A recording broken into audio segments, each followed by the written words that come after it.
નમસ્કાર દોસ્તો, current affairs with દર્શન ટ્રાવેલ એપિસોડ નંબર 8માં આપ સર્વેનું હાર્દિક સ્વાગત છે. દર અઠવાડિયે કરંટની ખૂબ જ અગત્યની મેટર સાથે આપણે ભેગા થઈએ છીએ અને જે વિદ્યાર્થીઓ આ એપિસોડ માટે નવા હોય, આ સિરીઝ માટે નવા હોય, એમણે અગાઉના 7 લેક્ચર પણ જોઈ લેવા જોઈએ. આગામી ભરતીની અંદર તમને ઉપયોગી સાબિત થાય એ પ્રકારે આપણે અલગ અલગ મેટરને લઈએ છીએ. સાથે 1 ઓક્ટોબરથી લઈને 31 ઓક્ટોબર સુધીમાં અલગ અલગ પ્રકારની એવી મેટર રહેલી હોય છે કે જેને ભણાવવી જરૂરી નથી હોતી, જેમાં કોન્સેપ્ટ્સ નથી હોતા, જેમાં વન લાઇનર ક્વેશ્ચન હોય છે, કોઈ ફેક્ચ્યુઅલ માહિતી હોય છે. તો એના માટે આપણે વન લાઇનર ક્વેશ્ચન માટે સ્પેશિયલી એક લેક્ચર લેવાના છીએ. ટૂંક સમયની અંદર યુટ્યુબમાં આપણે અપલોડ કરી દઈશું. અને આ પ્રકારનો એક સિલસિલો આપણે રાખશું કે દર મહિનાની અંદર જે ખૂબ જ અગત્યની મેટર હોય પરંતુ ભણાવવી જરૂરી હોતી નથી, જેમાં કોન્સેપ્ટ્સ નથી હોતા, તો એને આપણે વન લાઇનર ક્વેશ્ચન બનાવી દઈશું અને એના માધ્યમથી તમને માહિતી આપી દઈશું. આ સેશનની આપણે અગત્યની મેટર શરૂ કરીએ તો સૌથી પહેલી મેટર આપણી પાસે એ આવે છે કે પ્રધાનમંત્રી નરેન્દ્ર મોદીનો ગુજરાત પ્રવાસ અને 30 અને 31 ઓક્ટોબર દરમિયાન આ પ્રવાસ કરવામાં આવશે. જ્યારે લેક્ચર શૂટ થઈ રહ્યો છે ત્યારે નરેન્દ્ર મોદીજીનો અડધો ગુજરાત પ્રવાસ થયેલો છે, અડધો હજુ બાકી છે, પરંતુ એમનું જે શેડ્યુલ આખું બહાર પડેલું હોય એના આધારે આપણે માહિતી લીધેલી છે. નરેન્દ્ર મોદી જ્યારે ગુજરાતની અંદર પ્રવાસ માટે આવે કે કોઈ પણ રાજ્યની અંદર જ્યારે એમનો પ્રવાસ થશે અથવા તો વિદેશની અંદર થશે તો એ સમય જોવાનું રહેશે કે એમણે કોઈ પ્રોજેક્ટ લોન્ચ કર્યો, કોઈ યોજના નવી લોન્ચ કરી કે કેમ, અથવા કોઈ નવી પહેલ લોન્ચ કરી કે કેમ. જ્યારે આ પ્રકારના પ્રોજેક્ટ હોય, યોજના હોય કે પહેલ હોય એ પરીક્ષાની અંદર આપણને કામ લાગતી હોય છે. તો અહીંયા આગળ આપણે માહિતી મેળવીએ કે જે 2 દિવસ માટે ગુજરાત પ્રવાસ રહેશે એમાં 30 ઓક્ટોબરના દિવસે બનાસકાંઠાની અંદર અંબાજીની પૂજા કરશે. ત્યાર પછી મહેસાણામાં 5,800 કરોડના વિકાસના કાર્ય માટે થઈ અને શિલાન્યાસ કરશે. ત્યાર પછી 31 ઓક્ટોબરના દિવસે સ્ટેચ્યુ ઓફ યુનિટી ખાતે તેઓ હાજર રહેશે. જ્યાં આગળ 31 ઓક્ટોબર એટલે કે સરદાર વલ્લભભાઈ પટેલની જન્મજયંતિ હોય છે, જેને રાષ્ટ્રીય એકતા દિવસ તરીકે ઓળખવામાં આવે છે. અને એ દિવસે ત્યાં આગળ એકતા પરેડનું આયોજન કરવામાં આવે છે, જેમાં અલગ અલગ સુરક્ષા દળના કર્મચારીઓની ટીમ બને અને ત્યાં આગળ પરેડનું આયોજન કરવામાં આવે છે. તો અહીંયા આગળ 31 ઓક્ટોબર આપણે યાદ રાખીએ કે સરદાર વલ્લભભાઈ પટેલની જન્મ જયંતિ રહેલી છે અને સાથે ઇન્દિરા ગાંધી જે ભૂતપૂર્વ વડાપ્રધાન રહી ચૂકેલા છે એમની પુણ્યતિથિ રહેલી છે. 31 ઓક્ટોબર 1984ના દિવસે એમની હત્યા થયેલી હતી. એમના જે 2 અંગત બોડીગાર્ડ હતા, શીખ બોડીગાર્ડ હતા, સંવંત સિંઘ અને બેઅંત સિંઘ, એમના દ્વારા એમની હત્યા કરવામાં આવેલી. તો 31 ઓક્ટોબર સરદાર વલ્લભભાઈ પટેલની જન્મ જયંતિ અને ઇન્દિરા ગાંધીની પુણ્યતિથિ રહેલી છે. તો આ દિવસે 31 ઓક્ટોબરના દિવસે એકતાનગર ખાતે જે કેવડિયા કોલોની તરીકે ઓળખાતું હવેનું નામ છે એકતાનગર, તો ત્યાં આગળ 160 કરોડના પ્રોજેક્ટનો શિલાન્યાસ કરવામાં આવશે. જેના ભાગરૂપે એકતાનગરથી અમદાવાદ સુધીની એક ટ્રેન શરૂ કરવામાં આવશે, હેરિટેજ ટ્રેન જેને કહેવામાં આવે છે. અને દર રવિવારના દિવસે આ ટ્રેન ચાલશે. ત્યાર પછી એવું કહે છે કે ત્યાં આગળ નર્મદા આરતી લાઈવનું આયોજન કરવામાં આવશે. ત્યાર પછી કમલમ પાર્ક, ત્યાર પછી અલગ અલગ આ પ્રકારના પ્રોજેક્ટ ત્યાં આગળ શિલાન્યાસ કરવામાં આવશે. અને સાથે ગુજરાત અહીંયા આગળ જે એક સ્ટેટ કોઓપરેટિવ બેંક રહેલી છે, ગુજરાત સ્ટેટ કોઓપરેટિવ બેંક, જેને આપણે સહકારી બેંક કહેતા હોઈએ, તો એના માટે સહકાર ભવનનું પણ ત્યાં આગળ શિલાન્યાસ કરવામાં આવશે. તો આ પ્રકારના પ્રોજેક્ટ ત્યાં આગળ લોન્ચ કરશે. સાથે આ જે પ્રવાસ રહેલો છે 30 ઓક્ટોબરથી શરૂ થાય છે, એના એક દિવસ અગાઉ 29 ઓક્ટોબરના દિવસે રવિવારના દિવસે મન કી બાતનો 106મો એપિસોડ એમણે કર્યો. 2014થી આ સિલસિલો એમને શરૂ છે. 3 ઓક્ટોબર 2014ના દિવસે પહેલો એપિસોડ મન કી બાતનો કરેલો હતો. મન કી બાત અંતર્ગત શું થાય છે કે દર મહિનાના છેલ્લા રવિવારે ઓલ ઇન્ડિયા રેડિયોના મારફતથી મેસેજ આપે છે અને એ બધા એપિસોડ તો યુટ્યુબમાં મૂકવામાં આવે છે. અને એમાં દેશ વિદેશની અંદર ભારત સાથે સંકળાયેલી કોઈ ઇવેન્ટ બનેલી હોય તો એનો ઉલ્લેખ કરે છે અને કોઈ મેસેજ દેવો હોય તો મેસેજ આપે છે. એ જ રીતે સરકારના કોઈ કરંટ કાર્યક્રમ હોય તો એના વિશે પણ તેઓ માહિતી આપે છે. તો 3 ઓક્ટોબર 2014થી જે સિલસિલો અમને શરૂ રાખ્યો છે એ 106 એપિસોડ સુધી પહોંચ્યો છે. આ 106 નંબરના એપિસોડમાં એમણે એક વાતનો ઉલ્લેખ કર્યો અને જેનું નામ રહેલું છે આરંભ 5.0. આ જે આરંભ રહેલું છે એ શું રહેલું છે એ હું તમને સમજાવું. બેઝિકલી એક ફાઉન્ડેશન કોર્સ હોય છે જે સ્પેશિયલી ટ્રેનિંગ માટેનો રહેલો છે અને જેને કહેવામાં આવે છે કોમન ફાઉન્ડેશન કોર્સ, જે સ્પેશિયલી એવા અધિકારીઓ માટે હોય છે કે જેમણે સિવિલ સર્વિસની એક્ઝામ પાસ કરેલી હોય છે. તો આ પ્રકારના જે અધિકારીઓ છે એમના માટે ચાલતો હોય છે કોમન ફાઉન્ડેશન એક પ્રોગ્રામ અથવા તો એક ટ્રેનિંગ માટેનો પ્રોગ્રામ. હવે આ પ્રોગ્રામ અંતર્ગત એક નવી પહેલ શરૂ કરેલી છે આરંભ 5. આરંભની શરૂઆત કરી હતી, અત્યારની 5મી આવૃત્તિ છે એટલા માટે આરંભ 5.0 કહેવાય છે. બેઝિકલી વાત એમ રહેલી છે કે સિવિલ સર્વિસના કર્મચારીઓ હોય કે અધિકારીઓ હોય એમને જ્યારે ટ્રેનિંગ દેવામાં આવે છે તો સાથોસાથ એમને એવું કહેવામાં આવે છે કે તમારે આસપાસના ગ્રામીણ વિસ્તારની અંદર જવાનું છે, યુવાનોને ભેગા કરવાના છે અને એ યુવાનોને તમારે ટ્રેનિંગ દેવાની છે. તો એક જે પ્રોગ્રામ ચાલે છે કયો ચાલે છે? કોમન ફાઉન્ડેશન પ્રોગ્રામ ટ્રેનિંગ માટેનો, જે સ્પેશિયલી સિવિલ સર્વન્ટ્સ માટે હોય છે. અને આ જે પ્રોગ્રામ છે એ ઘણા લાંબા ટાઈમથી ચાલે છે. જેમ કે અત્યારે હાલમાં જે એ પ્રોગ્રામ છે એ 98મો પ્રોગ્રામ છે, મતલબ ઘણા લાંબા ટાઈમથી પ્રોગ્રામ શરૂ છે.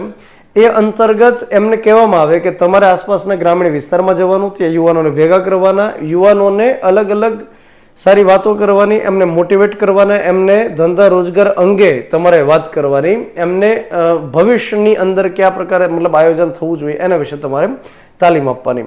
તો એના માટે જે આ એક અલગથી પહેલ શરૂ કરવામાં આવી આરંભની, એ 2019ની અંદર આ પ્રોગ્રામ શરૂ કરવામાં આવેલો. તો 2019, 20, 21, 22 અને 23, તો આ 5મી આવૃત્તિ આપણે ગણી શકીએ. આ વખતેની જે થીમ રહેલી છે એનું નામ છે હાર્નેસિંગ ધ પાવર ઓફ ડિસરપ્શન. તો વિક્ષેપની તાકાતનો ઉપયોગ કરવો, આ પ્રકારનું ગુજરાતી થતું હોય છે. ત્યાર પછી આપણે વાત કરીએ કે 2019માં સ્ટેચ્યુ ઓફ યુનિટી ખાતે યોજાયેલા કોમન ફાઉન્ડેશન કોર્સ દરમિયાન આરંભનો પ્રારંભ કરવામાં આવ્યો અને આ એની 5મી આવૃત્તિ રહેલી છે. સિવિલ સર્વિસના અધિકારીઓ યુવાનોને તાલીમ આપે તે આ પ્રોગ્રામ પાછળનો ઉદ્દેશ છે. તો અગેન જે એક મૂળ પ્રોગ્રામ રહેલો છે એ ફાઉન્ડેશન કોર્સ છે, જે સ્પેશિયલી સિવિલ સર્વન્ટ્સને ટ્રેનિંગ દેવા માટે હોય છે. અને એ અંતર્ગત જ્યારે એ લોકો ટ્રેનિંગ માટે ભેગા થયેલા હોય છે ત્યારે જ એમને કહેવામાં આવે કે તમારે આસપાસના ગ્રામીણ વિસ્તારમાં જવાનું અને યુવાનોને તાલીમ દેવાની, જેને અલગથી નામ આપ્યું છે આરંભ. તો એક ફાઉન્ડેશન પ્રોગ્રામ જે રહેલો છે એની અંતર્ગત આરંભ નામની એક પહેલ શરૂ છે, જે 2019થી શરૂ છે. ત્યાર પછી સરદાર વલ્લભભાઈ પટેલ વિશે આપણે વાત કરીએ. એમનો જે જન્મદિવસ છે 31 ઓક્ટોબર, જેને આપણે રાષ્ટ્રીય એકતા દિવસ તરીકે ઓળખીએ છીએ. તો સરદાર વલ્લભભાઈ પટેલની એકદમ સ્ટેટિક માહિતી સૌથી પહેલા મેળવીએ કે એમનો જન્મ થાય છે 31 ઓક્ટોબર 1875ના દિવસે નડિયાદ ખાતે એમનો જન્મ થાય છે. એ જ રીતે સરદાર પટેલનું નિધન થાય છે મુંબઈની અંદર અને એ ડેટ હોય છે 15 ડિસેમ્બર 1950ના દિવસે. ત્યાર પછી પિતાનું નામ હોય છે ઝવેરભાઈ. ત્યાર પછી યાદ રાખો કે એમના જે પત્ની છે એમનું નામ છે ઝવેરબાઈ. તો પિતાનું નામ છે ઝવેરભાઈ અને એમના પત્નીનું નામ છે ઝવેરબાઈ. ત્યાર પછી માતાનું નામ રહેલું છે લાડબાબેન. ત્યાર પછી ભાઈ રહેલા છે વિઠ્ઠલભાઈ. આમ તો સરદાર પટેલને એ 6 મતલબ ભાઈ બહેન હતા, પરંતુ વાત એમ છે કે એમના જે જાણીતા ભાઈ છે એમનું નામ છે વિઠ્ઠલભાઈ, અને જેના નામ પરથી ગુજરાતની વિધાનસભાનું બિલ્ડિંગનું નામ રહેલું છે વિઠ્ઠલભાઈ પટેલ ભવન બિલ્ડિંગ, જે આપણા 182 જેટલા માનનીય આદરણીય ધારાસભ્યો બેઠતા હોય છે. ત્યાર પછી એમના સંતાનમાં એક મણિબેન અને એક ડાયાભાઈનો સમાવેશ થાય છે. ત્યાર પછી આપણે વાત કરીએ કે સરદાર વલ્લભભાઈ પટેલ છે કે જે દેશની અંદર સૌથી પહેલા નાયબ વડાપ્રધાન રહેલા. જો કે નાયબ વડાપ્રધાનનું પદ ભારતીય બંધારણમાં કોઈ જગ્યાએ ઉલ્લેખિત નથી. આ એક માત્ર પરંપરા રહેલી હોય છે. પરંપરાનો મતલબ એ થાય છે કે જે કોઈ કાયદામાં કે કોઈ બંધારણમાં લખેલું નથી હોતું, બસ માત્ર એ પાળવામાં આવે છે. કોઈ જગ્યાએ લખ્યું ન હોય અને પરંપરાના ભાગરૂપે કરવામાં આવે છે. તો નાયબ વડાપ્રધાન સૌથી પહેલા રહેલા. ત્યાર પછી સાથે દેશના ગૃહમંત્રી પણ રહેલા, જેને આપણે હોમ મિનિસ્ટર કહીએ. પોલીસ ખાતું જેની અંતર્ગત આવતું હોય છે. ત્યાર પછી ભારતના બિસ્માર્ક તરીકે એમને ઓળખવામાં આવે છે. બિસ્માર્ક નામના વ્યક્તિ જર્મનીમાં થઈ ગયા અને આ બિસ્માર્ક નામના વ્યક્તિએ જર્મનીના એકીકરણ માટે કાર્ય કરેલું હતું. જે જર્મની અલગ અલગ ભાગની અંદર વહેંચાયેલું હતું, એમને જોડવાનું કાર્ય બિસ્માર્ક નામના વ્યક્તિએ કર્યું. એટલા માટે ભારતના બિસ્માર્ક તરીકે સરદાર વલ્લભભાઈ પટેલને ઓળખવામાં આવે છે. કેમ કે સરદાર પટેલે અલગ અલગ દેશી રજવાડાઓ હતા 562 જેટલા, એમને જોડી અને આખો સંઘ બનાવ્યો, એક આખો દેશ બનાવ્યો. ત્યાર પછી ભારતના લોખંડી પુરુષ તરીકે ઓળખાય છે. એ જ રીતે ભારતની અંદર સિવિલ સર્વિસના આધુનિક પ્રણેતા તરીકે એમને ઓળખવામાં આવે છે, જેને આપણે બ્યુરોક્રેટ્સ કહેતા હોઈએ. અંગ્રેજ વખતના જે ICS અધિકારીઓ હતા, અંગ્રેજ વખતના જે પોલીસ અધિકારીઓ હતા, એમને વિશેષ અધિકાર ખૂબ બધા મળેલા હતા અને પબ્લિકની ઉપર એક પ્રકાર ધોંસ જમાવતા હતા. તો જવાહરલાલ નહેરુની ગણતરી એમ હતી કે આ પ્રકારે આપણે જે અધિકારીપણું છે એને કાઢી નાખીએ અને આ જે બ્યુરોક્રેસી રહેલી છે એને કાઢી નાખીએ. પરંતુ સરદાર વલ્લભભાઈ પટેલે એવું કીધેલું કે આ જે સિવિલ સર્વન્ટ્સ રહેલા છે એ ભારતનું એક પ્રકારે લોખંડી માળખું છે, સ્ટીલ ફ્રેમ ઓફ ઇન્ડિયા રહેલું છે. નેતાઓ જે રહેલા છે આજે છે કાલે નથી, પરંતુ આ જે અધિકારીઓ છે કાયમ માટે ત્યાં આગળ રહીને કામ કરતા હોય છે. તો સરદાર વલ્લભભાઈ પટેલ છે, એમને આધુનિક સિવિલ સર્વિસના પ્રણેતા અથવા પિતા તરીકે ઓળખવામાં આવે છે અને વર્ષ 1991માં તેમને ભારત રત્નથી સન્માનિત કરેલા. મતલબ કે મરણોત્તર ભારત રત્ન 1991 એમને આપવામાં આવેલો. ત્યાર પછી આપણે આગળ ચર્ચા કરીએ. સ્ટેચ્યુ ઓફ યુનિટી ખાતે એમના જન્મદિવસની ઉજવણી કરવામાં આવશે. તો એના વિશે આપણે માહિતી મેળવી લઈએ કે 182 મીટર ઊંચું છે, કારણ કે ગુજરાત વિધાનસભાની અંદર ધારાસભ્યોની સંખ્યા 182 છે. ઉત્તર પ્રદેશની અંદર જો બનાવવાનું થયું હોત તો 403 મીટર ઊંચાઈ એને દેવી પડે, કેમ કે 403 ધારાસભ્યો રહેલા છે. ફૂટની અંદર આપણે વાત કરીએ તો 597 જેટલા ફૂટ થાય છે. ત્યાર પછી 31 ઓક્ટોબર 2018ના દિવસે જ્યારે સરદાર વલ્લભભાઈ પટેલની 143મી જન્મ જયંતિની ઉજવણી શરૂ હતી, તો એ સમય દરમિયાન આનું લોકાર્પણ કરવામાં આવેલું. એ વાત અલગ છે કે 2013થી એમના નિર્માણનું કાર્ય શરૂ હતું, જેમાં એક મુખ્ય શિલ્પકાર વ્યક્તિ રહેલા છે રામવનજી સુથાર. તો એ મુખ્ય શિલ્પકાર તરીકે આમાં કામ કરે છે. ત્યાર પછી આપણે વાત કરીએ કે સ્ટેચ્યુ ઓફ યુનિટી બનાવવા માટે થઈને અંદાજિત ખર્ચ 3000 કરોડ જેટલું કરવામાં આવેલું. તો આ પ્રકારની વિગતો જે સ્ટેટિક રહેલી છે એ પરીક્ષાઓની અંદર આપણને કામ લાગી શકશે. સાથે એક વિગત અત્યારે એ પણ યાદ રાખવાની છે કે સરદાર વલ્લભભાઈ પટેલની જે જન્મ જયંતિની ઉજવણી અત્યારે થઈ રહી છે 2023માં, એ 148મી જન્મ જયંતિની ઉજવણી શરૂ છે. ત્યાર પછી આપણે આગળ વાત કરીએ મેરા યુવા ભારત પ્લેટફોર્મ. તો આનો પણ ઉલ્લેખ એ મન કી બાત કાર્યક્રમ અંતર્ગત કરવામાં આવેલો, જેનું નામ રહેલું છે મેરા યુવા ભારત અથવા તો મેરા ભારત. બેમાંથી કોઈ પણ રીતે કહી શકીએ, મેરા યુવા ભારત અથવા તો મેરા ભારત, બંને એના નામ રહેલા છે.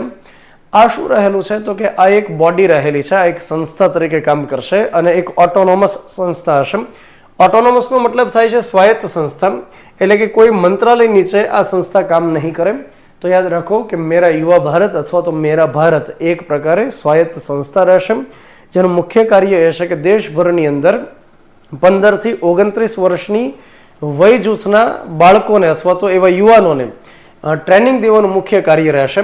તો એમને તાલીમ આપવા માટે અને ભારતની પાસે જે યુવાધન રહેલું છે એને પ્રોડક્ટિવિટીની અંદર કેમ કન્વર્ટ કરી શકીએ કે જેથી કરીને એ યુવાનો પોતે કંઈક ઉત્પાદકતા વધારે દેશની અંદર અને બેરોજગારીનો દર આપણે કેમ ઘટાડી શકીએ. તો એ ઉદ્દેશથી એમને તાલીમ દેવા માટેનું એક પ્લેટફોર્મ છે, એક સંસ્થા છે, એક સ્વાયત્ત સંસ્થા તરીકે કામ કરશે.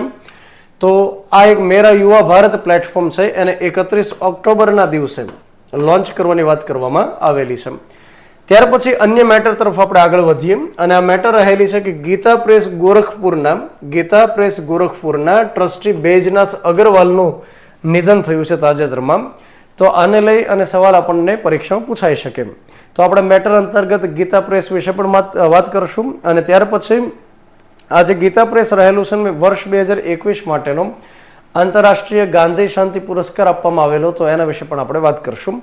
સૌથી પહેલા વાત કરીએ કે આ જે ટ્રસ્ટી રહેલા છે બેજનાથ અગ્રવાલ, એમનું 90 વર્ષની વયે નિધન થાય છે. 1950ની અંદર ગીતા પ્રેસની અંદર એમ્પ્લોય તરીકે જોડાય છે, કર્મચારી તરીકે જોડાય છે અને વર્ષ 1983ની અંદર એ ટ્રસ્ટી બને છે. ત્યાર પછી ગીતા પ્રેસને વર્ષ 2021ની અંદર આંતરરાષ્ટ્રીય ગાંધી શાંતિ પુરસ્કારથી સન્માનિત કરવામાં આવે છે. ગીતા પ્રેસ વિશે આપણે માહિતી મેળવીએ તો આ એક એવું પ્રેસ છે કે જે ધાર્મિક પુસ્તકો અત્યાર સુધીમાં કરોડોની સંખ્યાની અંદર ધાર્મિક પુસ્તકો પબ્લિશ કર્યા છે. તો ધાર્મિક પુસ્તકો પબ્લિશ કરતું હોય એવું લગભગ આના જેવું મોટું કોઈ પબ્લિકેશન નહીં હોય. તો ગીતા પ્રેસ 3 મે 1923ના દિવસે સ્થપાય છે અને એની સ્થાપના કરવાની અંદર મુખ્ય 2 કો-ફાઉન્ડર હોય છે. એક જયદયાલ ગોયંકા છે અને બીજા છે ઘનશ્યામદાસ જલાન કરીને વ્યક્તિ છે. અને દર મહિને ગીતા પ્રેસ તરફથી પબ્લિકેશનના ભાગરૂપે મેગેઝિન બહાર પડે છે. એક હિન્દી આવૃત્તિ છે, એક ઇંગ્લિશ આવૃત્તિ છે. હિન્દી આવૃત્તિનું નામ રહેલું છે કલ્યાણ અને ઇંગ્લિશ આવૃત્તિનું નામ રહેલું છે કલ્યાણ કલ્પ સેતુ. તો જ્યારે વિધાનવાળા સવાલો પૂછવામાં આવશે તો આપણને કામ લાગવું જોઈએ. એના પછી આપણે આગળ વાત કરીએ કે 2021 માટેનો આંતરરાષ્ટ્રીય ગાંધી શાંતિ પુરસ્કાર આ પ્રેસને આપવામાં આવેલો. તો વાત કરીએ આ પુરસ્કાર શું રહેલો હોય છે તો કે આ પુરસ્કારની આગળ શબ્દ રહેલો છે આંતરરાષ્ટ્રીય. એનો મતલબ એ થાય કે માત્ર ભારતના વ્યક્તિ નહીં પરંતુ આંતરરાષ્ટ્રીય કોઈ વ્યક્તિ હોય અથવા સંસ્થા હોય એને પુરસ્કાર મળી શકે. તો આ પુરસ્કાર વ્યક્તિને પણ આપી શકાય અથવા તો કોઈ સંસ્થા હોય એને પણ આપી શકાય કે જેમણે વિશ્વની અંદર શાંતિ સ્થપાય એ પ્રકારે પ્રયાસ કર્યો હોય, હિંસા ઘટે એના માટે પ્રયાસ કર્યો હોય, તો એવી સંસ્થા અથવા વ્યક્તિને આ પુરસ્કાર આપવામાં આવતો હોય છે. જેમ કે 1995ની અંદર ગાંધીજીની 125મી જન્મ જયંતિની ઉજવણીના ભાગરૂપે આ પુરસ્કારની શરૂઆત કરવામાં આવી અને દર વર્ષે સામાન્ય રીતે દર વર્ષે સંસ્કૃતિ મંત્રાલય તરફથી આ પુરસ્કાર આપવામાં આવતો હોય છે અને સૌપ્રથમ આ પુરસ્કાર છે એ જુલિયસ નેરેરે નામના એક વ્યક્તિ થઈ ગયા, મતલબ એક લીડર થઈ ગયા, એક નેતા થઈ ગયા ટાન્ઝાનિયાની અંદર. તો તાન્ઝાનિયાના જે નેતા હતા જુલિયસ નેરેરે, એમને સૌથી પહેલી વખત આપવામાં આવ્યો. અત્યાર સુધીમાં એવી ઘણી સંસ્થાઓ રહેલી છે એમને પુરસ્કાર આપ્યો છે, આંતરરાષ્ટ્રીય વ્યક્તિ અથવા સંસ્થાઓએ એમને પુરસ્કાર આપવામાં આવ્યો. આ પુરસ્કારના ભાગરૂપે 1 કરોડ રૂપિયાનું ઇનામ આપવામાં આવે છે, 1 કરોડ રૂપિયાનું, અને સાથે પ્રશસ્તિ પત્ર પણ આપવામાં આવે છે. ત્યાર પછી આ ડિસાઇડ કરવા માટે કે આંતરરાષ્ટ્રીય ગાંધી શાંતિ પુરસ્કાર કોને આપવામાં આવશે ડિસાઇડ કરવા માટે એક પેનલ કામ કરે છે, જેની અંદર એક વડાપ્રધાન કામ કરશે, એની સાથોસાથ વિરોધ પક્ષના નેતા કામ કરશે, એની સાથે સુપ્રીમ કોર્ટના મુખ્ય જજ કામ કરશે. તો એક નરેન્દ્ર મોદી થઈ ગયા, એક વિરોધ પક્ષના નેતા લોકસભાની અંદર અધીર રંજન ચૌધરી થઈ ગયા.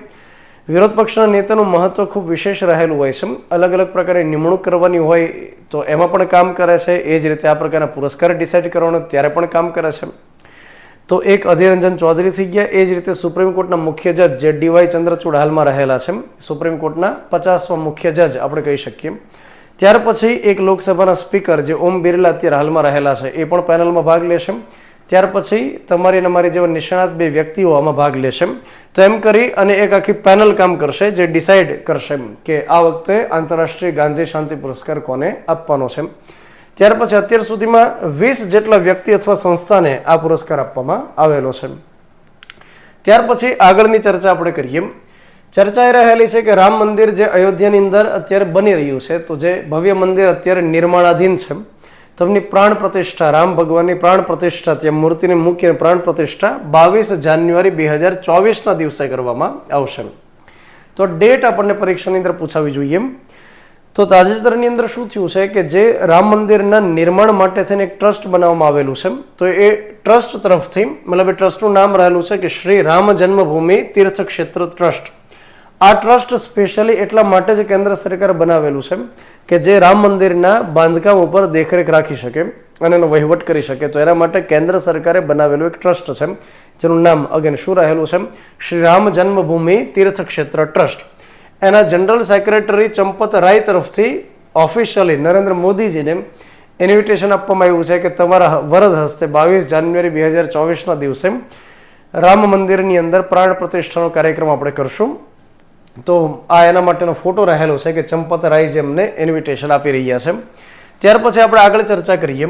5 ઓગસ્ટ 2020ના દિવસથી રામ મંદિર નિર્માણની પ્રક્રિયા શરૂ કરવામાં આવી. હવે આપણને સૌને ખ્યાલ છે કે એક જમીનનો જે ટુકડો રહેલો હતો 3.77 એકર ધરાવતો, તો આ એક વિવાદિત મામલો હતો કે ત્યાં આગળ એક બાબરી મસ્જિદ હતી અને બાબરના સમયની અંદર ત્યારે એને ત્યાં બનાવવામાં આવેલી હતી. એનો જે એક સેનાપતિઓના તરફથી મીર બાકી કરીને એનું નામ હતું. તો એના ટાઈમની અંદર આખી એક મસ્જિદ બની અને લોકોનું કહેવાનું એમ હતું કે અહીંયા પહેલેથી મસ્જિદ નહોતી, અહીંયા આગળ પહેલેથી મંદિર હતું, રામ મંદિર હતું અને અહીંયા આગળ રામનો જન્મ થયેલો હતો ને એટલા માટે અહીંયા પહેલેથી મંદિર તો ઓલરેડી હતું, એના પૌરાણિક પુરાવો પણ મળે છે. તો મસ્જિદ અહીંયા આગળ મંદિર તોડીને બનાવવામાં આવેલી, તો એને લઈ અને ખૂબ લાંબો વિવાદ ચાલેલો. સૌથી પહેલી વખત વર્ષ 1950ની અંદર FIR કરવામાં આવેલી હતી કે અહીંયા આગળ મસ્જિદ જે હતી પહેલેથી નથી અને પહેલા મંદિર હતું, એને તોડી અને અહીંયા મસ્જિદ બનાવવામાં આવેલી. તો 1950થી મતલબ લીગલી ફાઇટ એમને ચાલતી હતી. ફાઇનલી 9 નવેમ્બર 2019ના દિવસે સુપ્રીમ કોર્ટની 5 જજની બેન્ચે સર્વસંમતિ સાથે ચુકાદો આપ્યો અને એ ચુકાદાની અંદર કહેવામાં આવ્યું કે 3.77 એકર જે વિવાદિત જમીન છે ત્યાં આગળ રામ મંદિર બનાવવામાં આવશે. કેન્દ્ર સરકારને કામગીરી સોંપવામાં આવી કે તમે એક ટ્રસ્ટની રચના કરશો અને જે બાંધકામ માટેની જવાબદારી લેશે. તો સુપ્રીમ કોર્ટના ચુકાદાના ભાગરૂપે જ આ હતું કે કેન્દ્ર સરકાર એક ટ્રસ્ટની રચના કરે. ત્યાર પછી મસ્જિદ જે રહેલી છે એને બનાવવા માટે સરકારને આદેશ કરવામાં આવ્યો ઉત્તર પ્રદેશ સરકારને કે તમારે બીજી અલગથી 5 એકર જમીન ફાળવવાની છે અને એ જમીન કોને ફાળવવામાં આવશે તો કે ત્યાં આગળ મતલબ એક મસ્જિદ બનાવવા માટે થઈ અને સુન્ની સેન્ટ્રલ વકફ બોર્ડને 5 એકર અલગથી જમીન ફાળવવામાં આવશે. તો ત્યાં આગળ મસ્જિદ બનશે. હવે આપણે યાદ એ રાખવાનું છે કે જ્યારે આ મુદ્દો કરંટમાં રહેશે ત્યારે પરીક્ષામાં પૂછાઈ શકશે કે સુપ્રીમ કોર્ટના 5 જજની બેન્ચે જે ચુકાદો આપ્યો તો એમાં કોનો સમાવેશ થયેલો હતો જજમાં. તો એ સમયે જે સુપ્રીમ કોર્ટના મુખ્ય જજ હતા એ રંજન ગોગોઈ, ત્યાર પછી શરદ અરવિંદ બોબડે, ત્યાર પછી ડીવાય ચંદ્રચૂડ, ત્યાર પછી અશોક ભૂષણ અને એસ અબ્દુલ નઝીર, આ 5 જજનો એ ચુકાદાની અંદર સમાવેશ થતો હતો. ત્યાર પછી આપણે આગળ ચર્ચા કરીએ.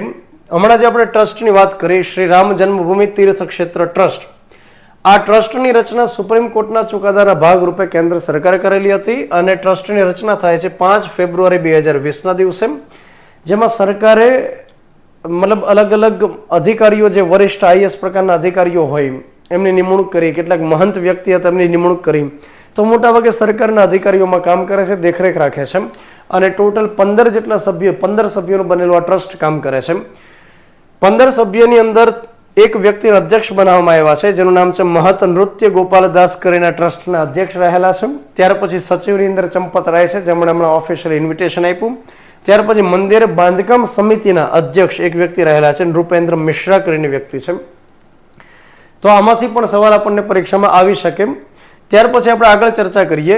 રામ મંદિર જે બનવા જઈ રહ્યું છે, અહીં આગળ એનો ફોટો દેખાડવામાં આવેલો છે કે આગળ જતા જ્યારે એમનું પ્રાણ પ્રતિષ્ઠા થશે ત્યાં સુધીમાં તમામ મતલબ સંપૂર્ણપણે આખું મંદિર બની ગયેલું હશે. તો આ પ્રકારે મંદિર રહેશે. મંદિરની આપણે ખાસિયતની વાત કરીએ તો 3 માળ મંદિરની અંદર જોવા મળશે અને દરેક માળ જે હશે 20 ફૂટની ઊંચાઈ ધરાવતું હશે. ત્યાર પછી અહીં આગળ અન્ય આપણે વિગત મેળવીએ તો મંદિરની લંબાઈ 360 ફૂટ રહેશે, પહોળાઈ 235 ફૂટ રહેશે. શિખરની ઊંચાઈ એકદમ બેઝથી લઈ અને શિખરની ઊંચાઈ જે રહેલી હશે 161 ફૂટની રહેશે. ત્યાર પછી નાગર શૈલીની અંદર આખું મંદિર બનાવવામાં આવી રહ્યું છે. તો નાગર શૈલી વિશે આપણે હમણાં વિશેષતા જોઈએ. સાથે આપણે એ પણ યાદ રાખીએ કે વાસ્તુકાર તરીકે ચંદ્રકાંત સોમપુરા, જે અમદાવાદના વ્યક્તિ છે, કામ કરી રહ્યા છે. બાંધકામની જવાબદારી L&Tને સોંપવામાં આવેલી છે. સાથે એમની સાથે વિચાર વિમર્શ કરવા માટે, સલાહ દેવા માટે ટાટા કન્સલ્ટન્સી છે એન્જિનિયરિંગ, તો એમને પણ જવાબદારી સોંપવામાં આવેલી છે. તો આ રીતે આખું 1800 કરોડના ખર્ચ, અંદાજિત ખર્ચે મંદિર બનવા જઈ રહ્યું છે અને 22 જાન્યુઆરી 2024ના દિવસે એમની પ્રાણ પ્રતિષ્ઠા થશે ત્યાં આગળ. હવે આપણે વાત કરીએ નાગર શૈલીની. તો ખાસ કરીને ઉત્તર ભારતની અંદર જે મંદિરો બનાવવામાં આવેલા છે એ નાગર શૈલીની અંદર બનાવવામાં આવતા હોય છે. તો નાગર શૈલીની ખાસિયત એ હોય છે કે મંદિર જે હોય એને પહેલાં તો મતલબ દિવાલથી બાઉન્ડ્રી બાંધેલી હોય છે, એક આગળ ગેટની વ્યવસ્થા હોય છે. તો આપણે જે મંદિરો મોટાભાગે જોઈએ છીએ તો એની અંદર આ ખાસિયત તો જોવા મળે છે કે એક ગેટ આવે છે, આસપાસની અંદર મંદિરની અંદર દિવાલ હોય છે. ત્યાર પછી મંદિર જે બાંધવામાં આવે છે એ એક ઊંચાઈ ઉપર બાંધવામાં આવે છે. તો આ જે ઊંચાઈ હોય છે, આપણે સામાન્ય રીતે જે આસપાસની અંદર મંદિર જોઈએ છે એમાં મોટાભાગના મંદિરમાં જોવા મળતું હોય છે. આ જે ઊંચાઈ હોય છે એને જાગતી તરીકે ઓળખવામાં આવે છે અથવા જગતી તરીકે એનું પ્રોનાઉન્સિએશન થાય છે. ત્યાર પછી આ જે શરૂઆતનો પોર્શન હોય છે, મતલબ કે જે આગળ મૂર્તિ મૂકવામાં નથી આવેલી, જે જગ્યાએ મૂર્તિ મૂકવામાં આવેલી છે એ ગર્ભગૃહ તરીકે ઓળખાય છે. જ્યારે આગળનો આ જે ભાગ હોય છે, જે આગળ બેસી પણ શકાય, જે આગળ લાંબી લાઈન લાગેલી હોય છે, તો આ જે ભાગ રહેલો હોય છે એને આપણે મંડપ તરીકે ઓળખતા હોઈએ છીએ.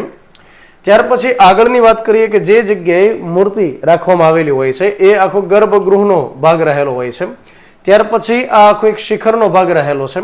ત્યાર પછી અહીંયા આગળ કળશ મૂકવામાં આવે છે અને અહીંયા આગળ ધજા મૂકેલી હોય છે. ત્યાર પછી આ જે આખો વિસ્તાર છે એ પ્રદક્ષિણા માટેનો એક પથ રહેલો છે. તો આ પ્રકારની ખાસિયત ખાસ કરીને નાગર શૈલીના જે મંદિરો હોય છે એમાં જોવા મળતી હોય છે. ત્યાર પછી આપણે અન્ય એક મેટર તરફ વધીએ. મેટર આપણી પાસે એ આવે છે કે લોકસભાની નૈતિક બાબતોની સમિતિએ એક સાંસદ સભ્ય રહેલા છે જેનું નામ છે મહુવા મોઇત્રા. તો એમને સમન્સ પાઠવ્યું છે અને 2 નવેમ્બરના દિવસે હાજર થવા માટે કહેણ મોકલાવડાવ્યું છે. તો અહીં આગળ જે મેટર આવે છે એમાં આપણે જે ભણવાનું થશે એ લોકસભાની નૈતિક બાબતોની જે સમિતિ હોય છે એમાંથી સવાલ આપણને પૂછાઈ શકે. ખાસ કરીને જીપીએસસી બોર્ડની પરીક્ષા હોય એમાં આ સમિતિને લઈને સવાલ આપણને પૂછાવવો જોઈએ.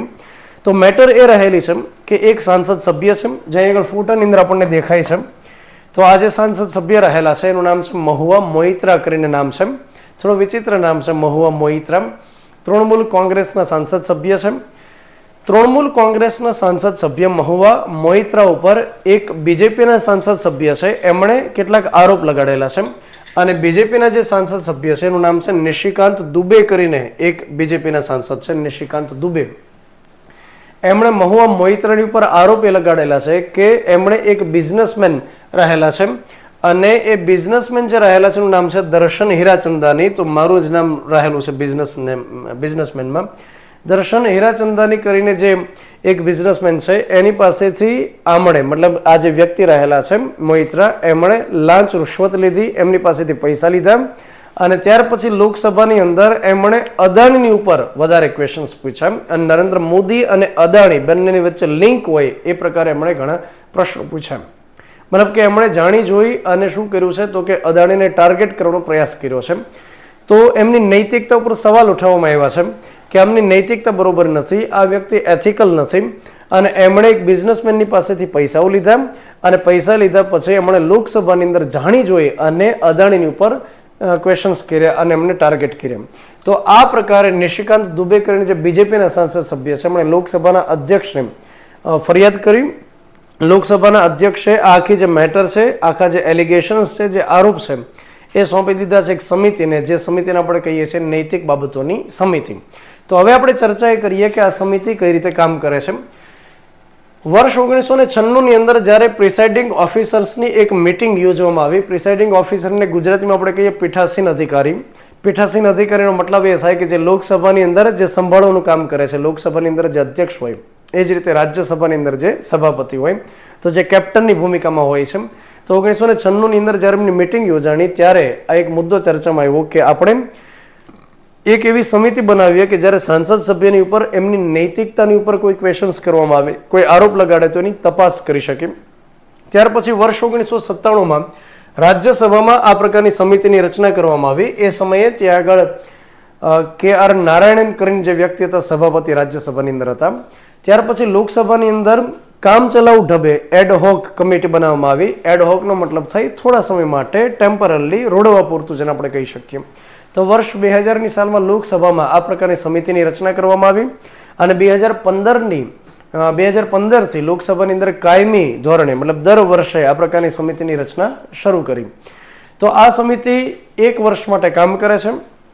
1 વર્ષ પછી એમાં સભ્યોને કાં તો રિપીટ પણ કરી શકાય અથવા નવા સભ્યો પણ લાવી શકાય. પરંતુ તમને જ્યારે પૂછવામાં આવે કે આ સમિતિનો કાર્યકાળ કેટલા સમયનો હશે, તો આપણે કહેશું સમિતિનો કાર્યકાળ 1 વર્ષ માટેનો રહેતો હોય છે. લોકસભાની અંદર લોકસભાના અધ્યક્ષ સમિતિની રચના કરે છે અને જો લોકસભાની અંદર સમિતિની રચના થાય તો એમાં લોકસભાના 15 જેટલા સાંસદ સભ્યો ભાગ લે છે. મતલબ કે સમિતિમાં મેમ્બર હોય છે 15 જેટલા સભ્ય. અને રાજ્યસભાની અંદર ઓલરેડી આખા ગૃહની સભ્ય સંખ્યા કમ્પેરેટિવલી ઓછી હોય છે. લોકસભાની અંદર 543 સભ્ય કામ કરે, જ્યારે રાજ્યસભાની અંદર કેટલા સભ્ય કામ કરે? 245. તો લગભગ આપણે એવું કહી શકીએ અડધો જેટલા સભ્યો હોય છે. તો રાજ્યસભાની અંદર નૈતિક બાબતોની સમિતિની રચના કરવાની થાય તો એમાં 10 જેટલા સભ્ય ભાગ લે છે અને આ સભ્યોને કાં તો 1 વર્ષ પછી રિપીટ પણ કરી શકાય અથવા એની જગ્યાએ નવા સભ્ય પણ મૂકી શકાય છે. અને કોઈ પણ વ્યક્તિ આ સમિતિને ફરિયાદ કરી શકે. મતલબ ડાયરેક્ટલી ફરિયાદ સમિતિને ન કરવાની હોય, પરંતુ લોકસભાના અધ્યક્ષને કરવાની હોય અને રાજ્યસભાના મેમ્બર હોય તો રાજ્યસભાના સભાપતિ જે હોય, જે હોદ્દાની હોય, ઉપરાષ્ટ્રપતિ હોય છે, તો એને ફરિયાદ કરવાની હોય છે. તો તમે કે હું કે કોઈ પણ એક્સવાઇઝેડ વ્યક્તિ કોઈ પણ સાંસદ સભ્યની નૈતિકતા ઉપર જ્યારે સવાલ કરવા હોય અથવા તો એની પર આરોપ લગાડવા હોય તો આપણે ફરિયાદ કરી શકીએ. અને જો એમને યોગ્ય લાગે, એમને પ્રાઇમા ફેસી મળે, પ્રાઇમા ફેસીનો મતલબ થાય પહેલી નજરે એવું લાગે છે કે કેમ કે આ વ્યક્તિ ખરેખર ગુનેગાર હશે અથવા તો આ વ્યક્તિએ કંઈક કર્યું હશે, તો એ સમિતિને ત્યાર પછી કામગીરી સોંપતા હોય છે. સમિતિની પાસે પાવર હોય છે કે જેની ઉપર આરોપ લગાડવામાં આવ્યા છે સાંસદ સભ્યને સમન્સ આપી શકે. સમન્સનો મતલબ થાય ટુ કોલ, મતલબ એને બોલાવવા, એમને સવાલ જવાબ એમને કરી શકશે. ત્યાર પછી કોઈ ડોક્યુમેન્ટ હોય તો એમને પણ કહી શકશે કે એ હાજર તમે કરી દેશો. તો આ પ્રકારે આ સમિતિ કાર્ય કરતી હોય છે. તો આઈ હોપ કે તમને મેટર એકદમ સમજમાં આવી હશે. હવે આપણે આગળની મેટર તરફ વધીએ. યુનો મહાસભામાં ઇઝરાયલ પેલેસ્ટાઇન યુદ્ધ વિરામ માટે થઈ એક ઠરાવ લાવવામાં આવ્યો. તો આપણને સૌને એ ખ્યાલ છે કે 7 ઓક્ટોબર 2023થી આ લગાતાર યુદ્ધ એમને શરૂ છે અને આ મેટર આપણે ડિટેલની અંદર આની પહેલાના 2 એપિસોડની અંદર આપણે લગાતાર એને કવર કરેલી છે. તો આની અગાઉનો જે એપિસોડ છે 7 નંબરનો, એમાં ડિટેલની અંદર ઇઝરાયલ અને પેલેસ્ટાઇન યુદ્ધ વિશેની વાત આપણે કરી ચૂક્યા છીએ. તો જે વિદ્યાર્થી નવા હોય એ 7 નંબરનો એપિસોડ પહેલાં જોઈ લેશે. ઇઝરાયલ અને પેલેસ્ટાઇન વચ્ચે જે યુદ્ધ શરૂ છે જેમાં આપણને સૌને ખ્યાલ છે કે જે ગાઝા પટ્ટી છે અને એ જ રીતે જે વેસ્ટ બેંકનો ભાગ છે જ્યાં આગળ પેલેસ્ટાઇન લોકો સૌથી વધારે વસવાટ કરે છે, તો ત્યાં આગળ ઇઝરાયલે અત્યારે જબરદસ્ત રીતે એર સ્ટ્રાઇક કરી છે. એ જ રીતે મિલિટરી તરફથી ત્યાં આગળ ઓપરેશન્સ કરવામાં આવે છે, જેના ભાગરૂપે ત્યાં આગળ હમાસ જે એક આતંકવાદી સંગઠન છે, હમાસ આતંકવાદી સંગઠનના જે ઠેકાણાઓ હતા, જે રહેઠાણ હતા, એ તો ઉડાડી દીધા. સાથે ત્યાંના નાગરિકોની પરિસ્થિતિ એકદમ કફોડી થઈ ગઈ છે. ત્યાં આગળ પાણીનું કનેક્શન કાપી નાખવામાં આવ્યું છે, ત્યાં આગળ ગટરના કનેક્શન કટ થઈ ગયા છે, ત્યાં આગળ મતલબ ખાવા પીવાની જે જરૂરિયાતની વસ્તુઓ છે એના ક્રાઇસિસ સર્જાઈ ગયા છે, તો ત્યાં આગળ જીવવું એકદમ મુશ્કેલીવાળું થઈ ગયું છે.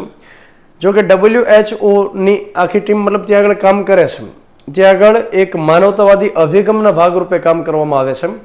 તો અત્યારે હાલમાં યુનાઇટેડ નેશન્સ ઓર્ગેનાઇઝેશન અને એનું ખાસ સત્ર, અને તમે યાદ રાખો કે 78મું સત્ર ત્યાં આગળ સપ્ટેમ્બર મહિનામાં શરૂ કરવામાં આવેલું હતું. તો આપણે અત્યારે એમ કહી શકીએ કે જે ખાસ સત્રનું આયોજન કરવામાં આવ્યું છે. પણ તમને જ્યારે પૂછવામાં આવે કે યુનાઇટેડ નેશન્સ ઓર્ગેનાઇઝેશનનું 2023ની અંદર કેટલામું સત્ર આયોજિત હતું, તો આપણે કહીશું 78મું સત્ર આયોજિત હતું.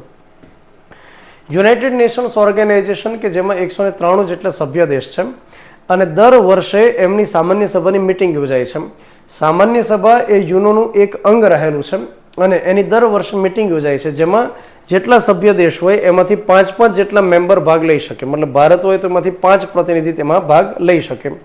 તો આ રીતે યુનોની રચનાથી ત્યારથી જે મિટિંગ યોજવામાં આવે સામાન્ય સભાની, એનું આ 78મું સત્ર રહેલું હતું, સપ્ટેમ્બર મહિનામાં આયોજિત હતું. પરંતુ અત્યારે ખાસ સત્ર બોલાવવામાં આવેલું છે, અને ખાસ સત્રની અંદર જોર્ડન નામના દેશ તરફથી એક ઠરાવ રજૂ કરવામાં આવ્યો. અને ઠરાવ એના માટે હતો કે ઇઝરાયલ અને પેલેસ્ટાઇનનું યુદ્ધ તાત્કાલિક ધોરણથી અટકાવી દેવામાં આવે, અને ઇઝરાયલની ઉપર આંતરરાષ્ટ્રીય પ્રેશર કરવામાં આવે કે હવે એ પેલેસ્ટાઇનના વિસ્તારની ઉપર મતલબ કે એટેક ન કરે, ત્યાં આગળ નાગરિકોની સુરક્ષાને પ્રાયોરિટી દેવામાં આવે, અને ત્યાં જીવન જરૂરિયાતની જે વસ્તુઓ રહેલી છે એને પ્રોવાઈડ કરવામાં આવે. તો એના માટે જોર્ડન તરફથી એક ઠરાવ લાવવામાં આવ્યો. આ ઠરાવનું શીર્ષક રહેલું હતું protection of civilian and upholding legal and humanitarian obligation. મતલબ કે માનવ અધિકાર જે રહેલા છે એને ત્યાં આગળ ફરીવાર જાળવવામાં આવે, અને ત્યાં મતલબ જે એટેક કરવામાં આવે છે એ અટકાવી દેવામાં આવે. તો 120 દેશોએ એની તરફેણમાં વોટિંગ કર્યું કે હા, આમની વાત એકદમ સાચી છે. 14 જેટલા દેશોએ વિરુદ્ધની અંદર વોટિંગ કર્યું કે ભાઈ ના, આ યુદ્ધ એમને શરૂ રાખવામાં આવે. અને 45 જેટલા દેશો, જેમાં ભારતનો પણ સમાવેશ થાય છે, એમણે મતદાનથી અલગ રહેલા કે અમે એબસ્ટેન કરીએ છીએ, મતલબ કે અમે મતદાન કરતા નથી, અમે હા પણ પાડતા નથી, અમે ના પણ પાડતા નથી. તો બ્રિટન પણ છે, કેનેડા પણ છે, જપાન પણ છે, ભારત પણ દેશ છે કે જેમણે મતદાનથી અલગ રહેલા છે કે અમે વોટિંગ નથી કરતા. ભારતની પહેલેથી એક નીતિ રહેલી છે, બિન જોડાણવાદની નીતિ રહેલી છે. અને જવાહરલાલ નહેરુ જે દેશના સૌપ્રથમ વડાપ્રધાન થઈ ગયા, એમણે અમેરિકા અને સોવિયત યુનિયન વચ્ચે જ્યારે ઠંડુ યુદ્ધ શરૂ હતું એ સમયથી બિન જોડાણવાદની નીતિ અપનાવડાવેલી છે. અને ભારત સરકાર ત્યારથી બિન જોડાણવાદમાં માને છે કે જ્યારે વિશ્વની અંદર બે દેશોની વચ્ચે કોઈ યુદ્ધ હોય અથવા એટેક હોય અથવા તો કંઈક સંઘર્ષ હોય, ત્યારે મતદાનથી વેગળા રહેવું. તો ભારત અત્યારે મતદાનથી અલગ રહેલું છે. ત્યાર પછી આપણે આગળ ચર્ચા કરીએ કે યુનાઇટેડ નેશન્સ ઓર્ગેનાઇઝેશનની માહિતી મેળવીએ. તેનું મુખ્ય મથક ન્યૂયોર્ક શહેરની અંદર આવેલું છે. 24 ઓક્ટોબર 1945ના દિવસે એની રચના થયેલી, એટલા માટે 24 ઓક્ટોબરને યુનો દિવસ તરીકે ઓળખવામાં આવે છે. આપણને સૌને એ ખ્યાલ છે કે પહેલું વિશ્વયુદ્ધ થાય છે વર્ષ 1914થી લઈ અને 1918 સુધી, અને ત્યાર પછી વિશ્વના નેતાઓ ભેગા થઈ એક સંસ્થાની રચના કરે છે જેને લીગ ઓફ નેશન્સ તરીકે ઓળખવામાં આવતું. તો લીગ ઓફ નેશન્સની રચના 1920માં કરવામાં આવેલી, જેનો મુખ્ય ટાર્ગેટ એ હતો કે આગળ જતા હવે વિશ્વયુદ્ધ ન થાય, પરંતુ એ નિષ્ફળ સાબિત થઈ. લીગ ઓફ નેશન્સ નિષ્ફળ સાબિત થઈ અને બીજું વિશ્વયુદ્ધ શરૂ થાય છે વર્ષ 1939થી લઈ 1945 સુધી. 1945ની અંદર સેકન્ડ વર્લ્ડ વોર કમ્પ્લીટ થાય છે. ત્યાર પછી અમેરિકાની અંદર એક મિટિંગ યોજાય છે. 25 એપ્રિલ 1945ના દિવસથી સ્પેશિયલ એક સત્ર યોજાય છે જેની અંદર અલગ અલગ દેશને ઇન્વાઇટ કરવામાં આવે છે. અને આ મિટિંગ કઈ જગ્યાએ યોજાય છે તો કે સાન ફ્રાન્સિસ્કો, કેલિફોર્નિયાની અંદર આવેલું શહેર છે. તો ત્યાં આગળ એક મિટિંગ યોજાય છે જે દરમિયાન ડિસાઇડ કરવામાં આવે છે કે હવે આપણે આ લીગ ઓફ નેશન્સની જગ્યાએ એક અલગ સંસ્થાની રચના કરીએ, અને જેનું નામ આપવામાં આવે છે યુનાઇટેડ નેશન્સ ઓર્ગેનાઇઝેશન. અને જેના ભાગરૂપે 24 ઓક્ટોબર 1945ના દિવસે એની રચના કરવામાં આવે છે. ન્યુયોર્કની અંદર એનું મુખ્ય મથક છે, પરંતુ અલગ અલગ જગ્યાએ પ્રાદેશિક મથક આવેલા છે, જેમ કે જીનીવામાં છે, નેરોબી, ત્યાર પછી વિયેના અને ધી હેગ ખાતે એના અલગ અલગ પ્રાદેશિક મથક આવેલા છે યુનોના. કદાચ આ સવાલ પરીક્ષાની અંદર આપણને પૂછાઈ શકે. એ જ રીતે યુનાઇટેડ નેશન્સ ઓર્ગેનાઇઝેશનના કેટલાક અંગ કામ કરે છે જે આપણને પરીક્ષામાં કામ લાગશે. જેમ કે હમણાં આપણે વાત કરી ગયા સામાન્ય સભા, જેને આપણે જનરલ એસેમ્બલી કહીએ. ત્યાર પછી એક સિક્યુરિટી કાઉન્સિલ હોય છે, સુરક્ષા પરિષદ. આ સુરક્ષા પરિષદ એ ખૂબ જ અગત્યની સંસ્થા છે જ્યારે કોઈ પણ દેશની ઉપર પ્રેશર કરવું હોય, જ્યારે કોઈ પણ દેશની ઉપર કંટ્રોલ કરવો હોય, તો એ સમયે આ સિક્યુરિટી કાઉન્સિલ મહત્વપૂર્ણ ભાગ ભજવે છે. આમાં સામાન્ય રીતે 15 જેટલા દેશ રહેલા છે. આ 15 દેશમાંથી 5 એવા દેશ રહેલા છે કે જે કાયમી દેશ તરીકે માન્યતા પ્રાપ્ત છે. તો અહીંયા આગળ તમે યાદ રાખો કે 15 દેશમાંથી જે 5 કાયમી દેશ રહેલા હોય છે અને બાકીના 10 દેશ એવા છે કે જે રોટેશન પદ્ધતિથી એમાં ભાગ લે છે. 5 કાયમી દેશની અંદર એક અમેરિકા છે, એક રશિયા છે, એક ચીન છે, એક બ્રિટન છે અને એક ફ્રાન્સ રહેલું છે. ભારત ઘણા લાંબા ટાઈમથી પ્રયાસ કરી રહ્યું છે કે ભારતને સિક્યુરિટી કાઉન્સિલમાં કાયમી બેઝિસ ઉપર સ્થાન દેવામાં આવે, કે એમને રોટેશન બેઝિસ ઉપર માત્ર 2 વર્ષ માટે કામ કરે એમ નહીં, પરંતુ કાયમી ધોરણે સિક્યુરિટી કાઉન્સિલમાં સ્થાન મળવું જોઈએ. ત્યાર પછી યુએનઓનું એક અન્ય અંગ છે આર્થિક અને સામાજિક પરિષદ, ત્યાર પછી આંતરરાષ્ટ્રીય કોર્ટ, ત્યાર પછી યુએન સચિવાલય અને એક વાલીપણા પરિષદ રહેલું છે. આ વાલીપણા પરિષદ ટ્રસ્ટીશિપ કાઉન્સિલ જેને કહેવામાં આવે, જોકે હવે એટલું એનું ઇફેક્ટિવ કામ રહેલું નથી, અત્યારે ઇનએફેક્ટિવ છે, મતલબ એકદમ નિષ્ક્રિય થયેલી પરિષદ છે. ત્યાર પછી યુએનઓ સાથે સંકળાયેલી અન્ય સંસ્થાઓ કઈ રહેલી છે, તો કે એક વર્લ્ડ બેંક રહેલી છે, એક WHO વર્લ્ડ હેલ્થ ઓર્ગેનાઇઝેશન, ત્યાર પછી વર્લ્ડ ફૂડ પ્રોગ્રામ, ત્યાર પછી યુનેસ્કો અને એક રહેલું છે યુનિસેફ, જે ચિલ્ડ્રન ઇમરજન્સી ફંડ માટે કામ કરે છે. United Nations international children emergency fund તરીકેનું પૂરું નામ થાય છે. અને યુનેસ્કો તો આપણને ખ્યાલ છે કે જે વર્લ્ડ હેરિટેજ સાઇટનો દરજ્જો આપતું હોય છે, જેમ કે કર્ણાટકના હોયસલ મંદિરોને લેટેસ્ટ ભારતની એક સાઇટ છે હોયસલ મંદિરો, કે જેને યુનેસ્કોની વર્લ્ડ હેરિટેજ સાઇટમાં સ્થાન આપવામાં આવેલું છે. યુએનઓની ભાષાઓમાં એરેબિક, ચાઇનીઝ, અંગ્રેજી, ફ્રેન્ચ, રશિયન અને સ્પેનિશનો સમાવેશ થાય છે.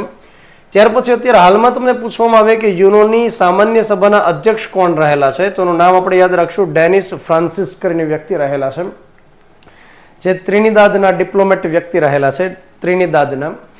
જેમ અત્યારે લોકસભાની અંદર અધ્યક્ષ તરીકે ઓમ બિરલા કામ કરે છે અને ઓર્ડર કરે છે અને બધાને મતલબ વ્યવસ્થિત બેઠાડે છે, ત્યાર પછી કાર્યવાહી કઈ રીતે થશે એનું મેનેજમેન્ટ કરે છે. એની જેમ યુનાઇટેડ નેશન્સ ઓર્ગેનાઇઝેશનની સામાન્ય સભા જ્યારે ભેગી થાય છે ત્યારે એમાં સ્પીકર તરીકે જે કામ કરે છે એ વ્યક્તિ છે ડેનિસ ફ્રાન્સિસ. તો આઈ હોપ કે તમને આ મેટર પણ ગળે ઉતરી હશે. ત્યાર પછી આપણે આગળની મેટર તરફ જઈએ અને આપણી પાસે મેટર એ આવે છે કે ભારતના 8 ભૂતપૂર્વ નેવી અધિકારીઓને કતારે ફાંસીની સજા સંભળાવી છે.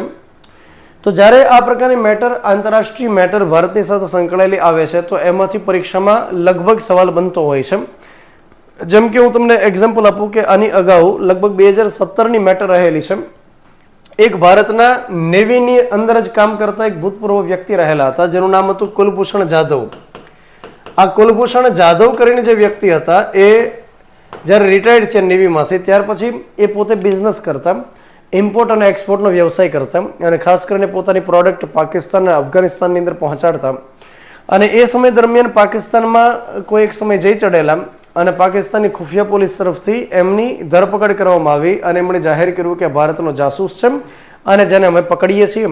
અને ત્યાર પછી લગભગ 1 મહિનાની અંદર એની સામે કોર્ટની કાર્યવાહી કમ્પ્લીટ કરી અને એમને જાહેર કર્યું કે ફાંસી આપવામાં આવશે.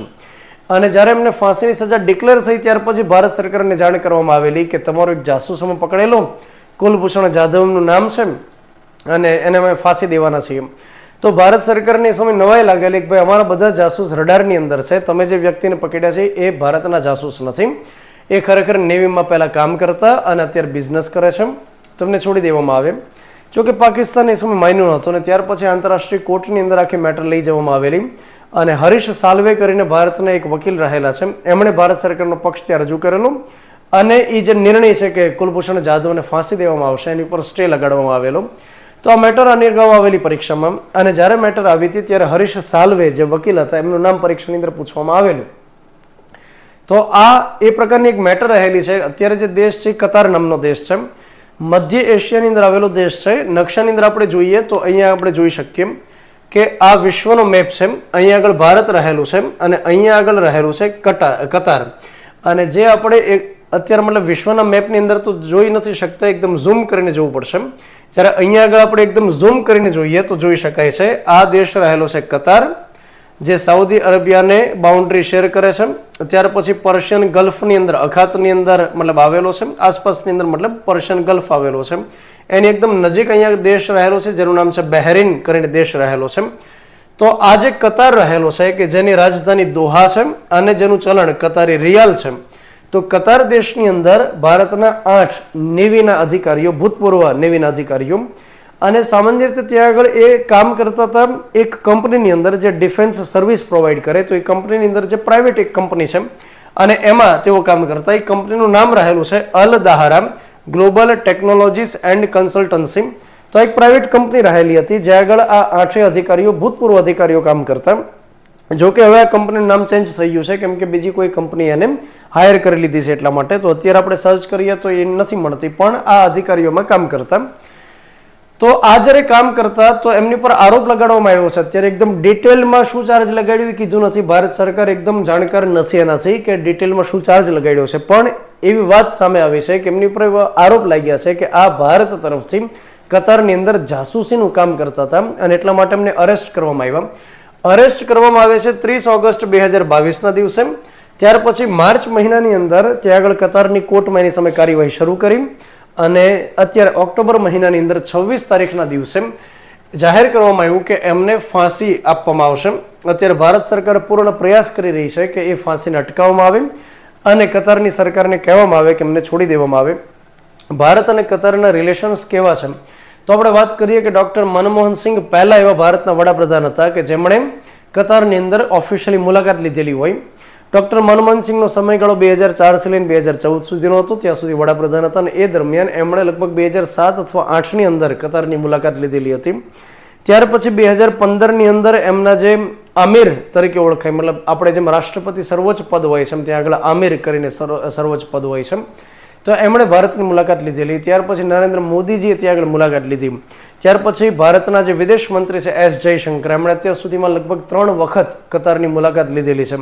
તો ભારત અને કતાર બંનેના રિલેશન ખૂબ સારા છે. બંને વચ્ચે બિઝનેસ પણ ખૂબ સારો થાય છે. જેમ કે આપણે વાત કરીએ કે ઇન્દોરની અંદર જ્યારે પ્રવાસી ભારતીય દિવસનું આયોજન કરવામાં આવેલું, ઇન્દોરની અંદર 2023ની અંદર 9 જાન્યુઆરીના દિવસે પ્રવાસી ભારતીય દિવસનું આયોજન કરવામાં આવેલું. તો ઇન્દોરની અંદર જે લેટેસ્ટ પ્રવાસી ભારતીય દિવસનું આયોજન થાય છે એમાં કતાર બીજો દેશ છે કે જ્યાંથી સૌથી વધુ ડેલિગેશન, મતલબ સૌથી વધુ પ્રતિનિધિ ભારતની અંદર આવેલા હોય. તો એ પ્રકારે આપણે કહી શકીએ કે ભારત અને કતારની વચ્ચે રિલેશન તો એક પ્રકારે સારા છે ને. ત્યાર પછી બીજી એક બાબત એ રહેલી છે કે ભારત અને કતારની વચ્ચે જે વધુ વ્યાપાર થાય છે એમાં જે એલપીજી રહેલો હોય છે, લિક્વિફાઈડ પેટ્રોલિયમ ગેસ, અને એ જ રીતે જે મતલબ ઘર વપરાશ માટેનો ગેસ હોય છે પીએનજી, પાઇપ્ડ નેચરલ ગેસ, તો એના માટે સૌથી વધુ વ્યાપાર થઈ રહ્યો છે. એક બાબત જે આવેલી હતી કે ભાજપના એક પ્રવક્તા હતા જેનું નામ રહેલું છે નુપુર શર્મા.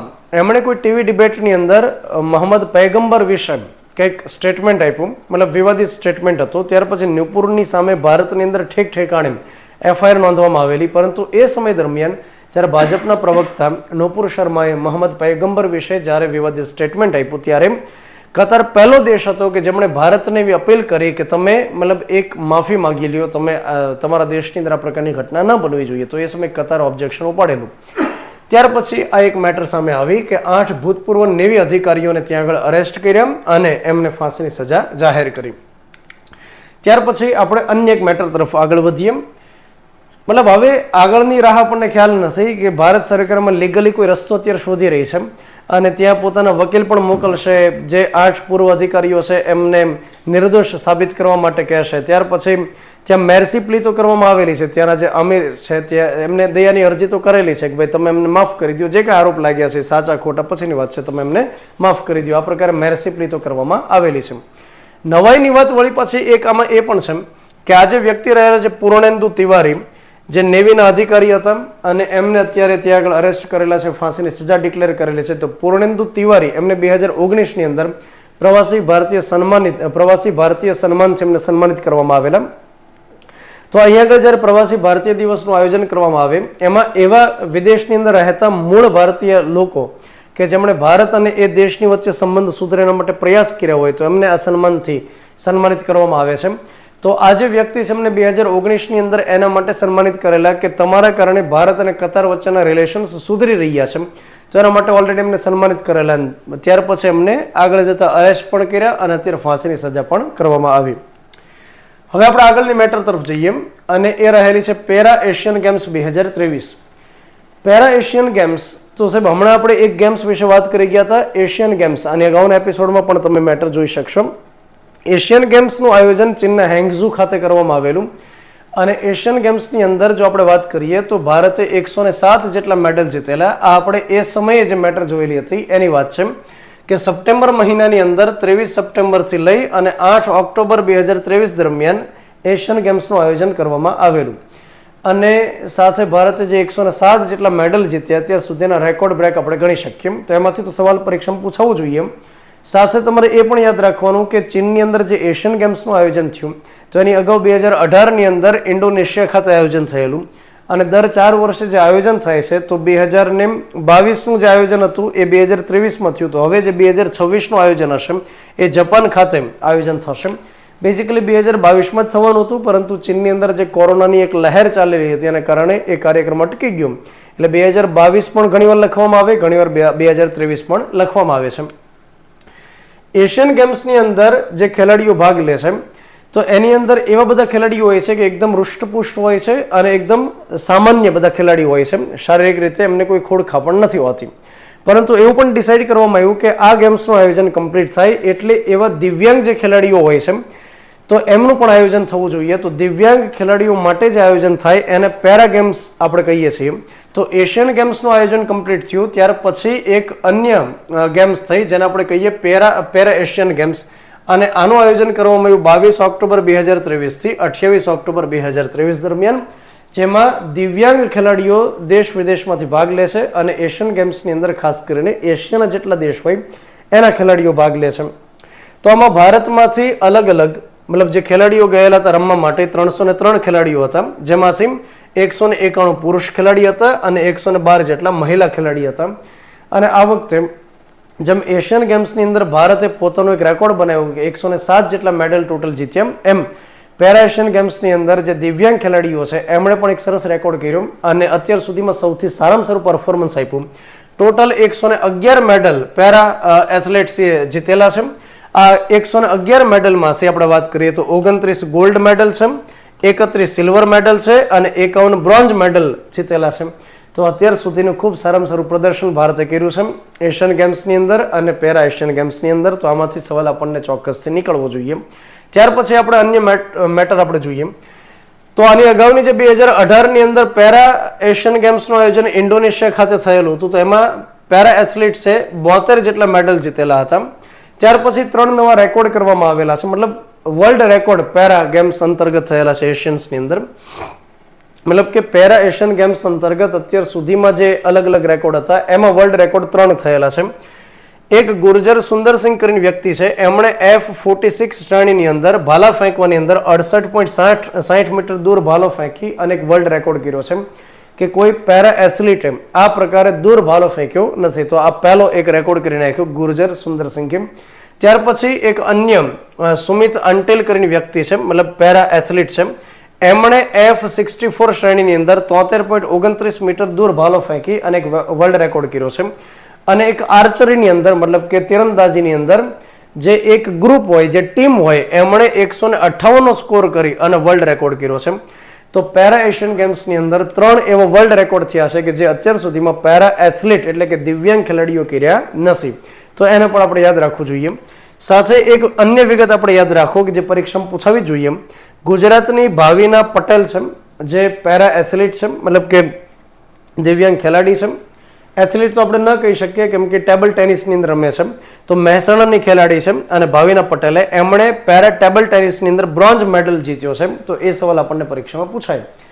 અને આ પ્રકારે લગભગ અગાઉ સવાલ પરીક્ષામાં આવેલો હતો કે ભાવિના પટેલ નીચેનામાંથી કઈ રમત સાથે સંકળાયેલા છે, તો આપણે કહેશું પેરા ટેબલ ટેનિસ સાથે સંકળાયેલા છે. ત્યાર પછી આપણે જોઈએ કે આ પેરા એશિયન ગેમ્સની અંદર ભારતનું સ્થાન કેટલામું રહેલું છે. તો ભારતનું સ્થાન 5મું રહેલું છે. સૌથી પહેલા નંબરે છે ચીન અને જે ટોટલ 521 મેડલ જીતે છે. ત્યાર પછી બીજા રેન્ક ઉપર છે ઈરાન, જાપાન, સાઉથ કોરિયા અને ભારતનો રેન્ક રહેલો છે 5મો. ત્યાર પછી આ એશિયન ગેમ્સ જેના વિશે આપણે હમણાં ચર્ચા કરી ગયા. ત્યાર પછી પોલીસ બલિદાન દિવસ 21 ઓક્ટોબર. તો આ દિવસ જે રહેલો છે પોલીસ બલિદાન દિવસ, એ અગાઉ પણ પરીક્ષામાં પૂછવામાં આવતો હોય છે. 21 ઓક્ટોબરને પોલીસ બલિદાન દિવસ તરીકે શા માટે ઓળખવામાં આવે છે, તો એની પાછળ એક હિસ્ટ્રી જવાબદાર છે. 21 ઓક્ટોબર 1959ના દિવસે એક ઘટના બને છે અને ઘટના એ છે કે લદ્દાખની અંદર ભારત અને ચીનના સૈનિકો વચ્ચે એક પ્રકાર અથડામણ થાય છે. હોટ સ્પ્રિંગ કરીને જે વિસ્તાર આવેલો છે લદ્દાખની અંદર, તો ત્યાં આગળ તો દિવસ કયો રહેલો છે 21 ઓક્ટોબર 1959. લદ્દાખનો હોટ સ્પ્રિંગનો વિસ્તાર છે. ભારતના અને ચીનના સૈનિકો છે એમની વચ્ચે જે અથડામણ થાય છે એમાં CRPFના 10 જેટલા જવાનો શહીદ થાય છે. તો એ વાતને યાદ કરી અને 1960થી આ પ્રકારે 21 ઓક્ટોબરનો દિવસ ઉજવવામાં આવે છે પોલીસ બલિદાન દિવસ. અને આ દિવસે શું થાય છે કે અલગ અલગ રાજ્યની અંદર ઉજવણી થાય છે અને એ ઉજવણીના ભાગરૂપે શું કરે છે કે જેટલા પોલીસ હોય છે કે જે શહીદ થયા હોય છે તો એમને યાદ કરવામાં આવે છે. તો એમની સ્મૃતિમાં આ પ્રકારે ઉજવણી થાય છે 21 ઓક્ટોબરની. યાદ રાખો 2018ની અંદર 21 ઓક્ટોબરના દિવસે દિલ્હી ખાતે પોલીસ મેમોરિયલનું ઉદ્ઘાટન નરેન્દ્ર મોદીજીએ કરેલું. તો આ વિગત પણ એક આપણે યાદ રાખી લઈએ. ત્યાર પછી અન્ય એક મેટર જોઈએ. તો મૂળ આ મેટરની અંદર તમારે એક જ વસ્તુ યાદ રાખવાની, 21 ઓક્ટોબર પોલીસ બલિદાન દિવસ. બાકીની જે મેટર રહેલી છે વિધાનવાળા સવાલ બને તો કદાચ આપણને કામ લાગે, અધરવાઇઝ વિધાનવાળા સવાલ બને એવી શક્યતા ઓછી છે. ત્યાર પછી ડોકલામ વિવાદ ફરી એકવાર ચર્ચામાં આવેલો છે. ડોકલામ વિવાદ આંતરરાષ્ટ્રીય પોઈન્ટ ઓફ વ્યૂથી ખૂબ જ અગત્યતા ધરાવે છે. ખાસ કરીને જે JPSCની તૈયારી કરતા હોય તો મેઇન્સમાં પણ કામ લાગી શકે, ઇન્ટરવ્યુમાં પણ આમાંથી સવાલ આવી શકે અને પ્રિલિમમાં પણ આવી શકે. તો ડોકલામ વિવાદ આની અગાઉ 2017ની અંદર ખૂબ વધારે ઉગ્રતાપૂર્વક ચર્ચામાં આવેલો હતો. કેમ કે 2017ની અંદર ડોકલામ વિસ્તારની અંદર ભારત અને ચીનના સૈનિકો આમને સામને ગોઠવાઈ ગયા હતા. લગભગ 2 મહિના માટે એ સામે ગોઠવાયેલા હતા. ત્યાર પછી ચીનવાળાએ પોતાના સૈનિકો પાછા બોલાવી લીધા અને એ રીતે ભારતનો એ સમય વિજય માનવામાં આવતો હતો ડોકલામ વિવાદની અંદર. તો આપણે આખો મુદ્દો સમજીએ કે ડોકલામ વિવાદ શું રહેલો છે. તો આને ડોકલામ પણ કહેવાય અથવા ડોકલામ પણ કહેવાય અથવા આને ડોકાલા પણ કહેવાય. તો આમાંથી આપણે કોઈ પણ શબ્દ બોલી શકીએ. અહીંયા આગળ નકશાની અંદર હું તમને દેખાડું કે અહીંયા આગળ આ જે વિસ્તાર છે એ ડોકલામનો વિસ્તાર છે, વિવાદિત વિસ્તાર છે. તો ચાઇના અહીંયા આગળ રહેલું છે, અહીંયા આગળ ભૂટાન રહેલું છે, અહીંયા આગળ ઇન્ડિયા રહેલું છે. તો એક પ્રકારે ટ્રાય જંક્શન આપણે કહી શકીએ. તો આ વિસ્તાર ભારત અને ચીન વચ્ચે વિવાદિત બિલકુલ નથી. ડોકલામનો જે વિવાદ છે એ ચીન અને ભૂટાનની વચ્ચેનો વિવાદિત એક વિસ્તાર રહેલો છે. તો અહીંયા આગળ નકશાની અંદર આપણે જોવાનો પ્રયાસ કરીએ તો અહીંયા આગળનો જે વિસ્તાર છે એ ડોકલામનો વિસ્તાર છે. આ ભૂટાન નામનો દેશ, અહીંયા આગળ ચીન રહેલું છે અને અહીંયા આગળ રહેલું છે આપણું ઇન્ડિયા, અહીંયા આગળ નેપાળ રહેલું છે. તો ટ્રાય જંક્શન ઉપર આ ડોકલામ વિસ્તાર આવેલો છે. તો ચીન અને ભૂટાન વચ્ચેની એક વિવાદિત જમીનનો મામલો રહેલો છે. આપણે વાત કરીએ કે અત્યારે શા માટે આપણે ડોકલામ ભણીએ છીએ, કારણ કે તાજેતરની અંદર ભૂટાનના એક વિદેશ મંત્રી છે, થોડું વિચિત્ર એનું નામ છે, એનું નામ રહેલું છે ટાંડી ડોરજી. ટાંડી ડોરજી કરીને એ ભૂટાનના વિદેશ મંત્રી છે. એ ચીનની મુલાકાત માટે ગયા છે.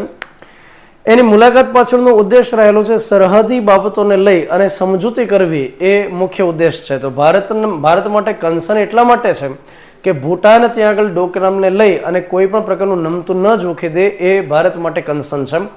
ભારત 2017ની અંદર પણ ત્યાં આગળ ઉભેલું હતું. એનું કારણ એ હતું કે ત્યાં આગળ 2017માં ચીન તરફથી રોડ બનાવવાની કામગીરી શરૂ કરી અને એ સમય ભૂટાનની પાસે તો એવી આર્મી તો મતલબ અત્યારે નથી, એ સમય નહોતી કે ભૂટાનને ડિફેન્સ કરી શકે, પણ ભારતે પોતાની આર્મી ત્યાં આગળ મૂકી. યાદ રાખો કે ભારત અને ચીન વચ્ચે બિલકુલ એ જમીનનો વિવાદ નથી. જમીનનો વિવાદ છે ચીન અને ભૂટાનની વચ્ચે, પણ એની નજીકમાં રહેલું છે આપણું આ સિક્કિમ અને અહીંયા આગળ જે એકદમ પાતળો કોરિડોર રહેલો છે જેને સિલિગુરી કોરિડોર તરીકે ઓળખવામાં આવે છે અથવા સિલિગુરી તરીકે ઓળખવામાં આવે છે. આ 22 કિલોમીટર લાંબો એક આ કોરિડોર છે જેને ચિકન સ્નેક તરીકે ઓળખવામાં આવે છે. એકદમ પાતળો ગલિયારો છે. 22 કિલોમીટર લાંબો જે પાતળો ગલિયારો રહેલો છે એ મુખ્ય એક રસ્તો રહેલો છે કે ત્યાંથી આ ઉત્તર પૂર્વના રાજ્યો સુધી પહોંચી શકાય. હવે માની લો કે ચીન અહીંયા આગળ વિવાદિત જમીનને કબજે કરી લે છે, ડોકલામને પોતે કબજે કરી લે છે અને ત્યાર પછી એ હળવેકથી અહીંયા આગળ સિલિગુરી જો કબજે કરી લે તો ભારત અને અહીંયા આગળ જે ઉત્તર પૂર્વના રાજ્યો રહેલા છે એની વચ્ચેનો સંપર્ક તૂટી જાય. અને એટલા માટે ભારતની કન્સર્ન છે, ભારતને ત્યાં ઇન્ટરેસ્ટ છે કે ડોકલામની અંદર ચીનવાળા પ્રભુત્વ ન જમાવી દે. એટલા માટે ભૂટાનના વિદેશ મંત્રી જે ટાંડી ડોરજી કરીને છે એ જ્યારે ચીનની અંદર મુલાકાત માટે આ પ્રકારની સૌથી પહેલી મુલાકાત છે. તો ભારતને બાબત એ છે ત્યાં આગળ અસર કરતી કે ત્યાં આગળ કોઈ MOU સાઇન ન કરી નાખે કે હા ડોકલામ તમે વાપરજો, અમને કોઈ ઇસ્યુ નથી, મતલબ આ પ્રકારે કોઈ સમજૂતી ન કરી નાખે અને પોતે નમતું ન જોખી દે. એના માટે ભારતને અત્યારે કન્સર્ન છે. 1950થી આ મુદ્દો રહેલો છે. 1950ની અંદર જ્યારે ચીનવાળાએ શું કર્યું હતું તો કે તિબેટના કેટલાક વિસ્તારો હડફી ગયું હતું 1950ની અંદર. આમ તો 1959માં હડફી ગયું હતું, પણ 1950માં એમણે શરૂઆત કરી હતી. તો જ્યારે એમણે તિબેટના કેટલાક વિસ્તારો ઝડપી લીધા, તો એ સમયે ભૂટાનના કેટલાક વિસ્તાર એવા હતા જે તિબેટીન વિસ્તારમાં પડતા હતા, જેને એન્ક્લેવ કહેવામાં આવે. તો બેઝિકલી હતા એ વિસ્તાર ભૂટાનના, પરંતુ એ તિબેટની એકદમ નજીક પડતા હતા. તો એને પણ ચીનવાળા હડફી લીધા. ત્યારથી ચીન અને ભૂટાનની વચ્ચે સરહદી બાબતોને વિવાદ ચાલે છે. 1984માં ચીન અને ભૂટાન વચ્ચે સૌથી પહેલી વખત વાતચીતની શરૂઆત કરી સરહદી બાબતોને લઈને, કે આપણે દોલધપાટ નહીં કરીએ, આપણે ઝઘડો નહીં કરીએ, આપણે શાંતિથી મતલબ સુલઝાવીએ. તો આ પ્રકારની શરૂઆત 1984થી થઈ. હમણાં વાત કરી ગયા મુજબ 2017ની અંદર મામલો એકદમ ગરમ થયેલો હતો, પરંતુ એ સમયે ભારતે એકદમ દ્રઢતાપૂર્વક ત્યાં સૈનિકો મૂકી દીધા અને ચીનવાળાએ ત્યાંથી સૈનિકો પાછા હટાવી લીધા. તો અત્યારે ફરી એકવાર આ મુદ્દો વિવાદમાં આવેલો છે, જેને આપણે ડોકલામ વિવાદ તરીકે ઓળખીએ છીએ. અને હવે સૌથી છેલ્લે આપણા નિયમ પ્રમાણે કે સૌથી છેલ્લે આપણે અગત્યના દિવસો જોઈતા હોઈએ, તો સૌથી ઓક્ટોબર મહિનાની જો પહેલો લેક્ચર જે આપણે લીધેલો હતો એમાં 1 થી 10 જેટલા અગત્યના દિવસ લીધે 1 થી 10 ઓક્ટોબરમાં. એના પછી 11 ઓક્ટોબર છે 20 ઓક્ટોબર, અને અત્યારે 21 થી લઈને 31 ઓક્ટોબરમાં જે સૌથી અગત્યના પરીક્ષામાં પૂછાયા હોય એવા દિવસો આપણે જોઈએ. તો 21 ઓક્ટોબર જે પોલીસ બલિદાન દિવસ, હમણાં આપણે ચર્ચા કરી ગયા. 24 ઓક્ટોબર સંયુક્ત રાષ્ટ્ર દિવસ, એની પણ આપણે વાત કરી ગયા, યુનો દિવસ તરીકે ઓળખાય છે. ત્યાર પછી 24 ઓક્ટોબર વિશ્વ વિકાસ માહિતી દિવસ, અને ત્યાર પછી 31 ઓક્ટોબર સ્ટેચ્યુ ઓફ યુનિટી ખાતે જે એકતા દિવસની ઉજવણી કરવામાં આવશે. તો સરદાર પટેલની જન્મજયંતિ, એકતા દિવસ અને સાથે ઇન્દિરા ગાંધીની પુણ્યતિથિ રહેલી છે.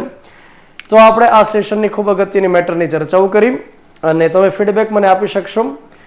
લેક્ચરને તમે લાઇક પણ કરી શકશો, શેર પણ કરી શકશો, અને જરૂરી ફીડબેક મારા સુધી પહોંચાડી શકશો. અને આ પ્રકારના વિડીયો સાથે ફરી એકવાર પાછા ભેગા પણ આપણે થશું. ખૂબ સારી તૈયારી એમને શરૂ રાખો. તમામ વિદ્યાર્થી મિત્રોને જય હિન્દ, જય Bharat. Thank you very much.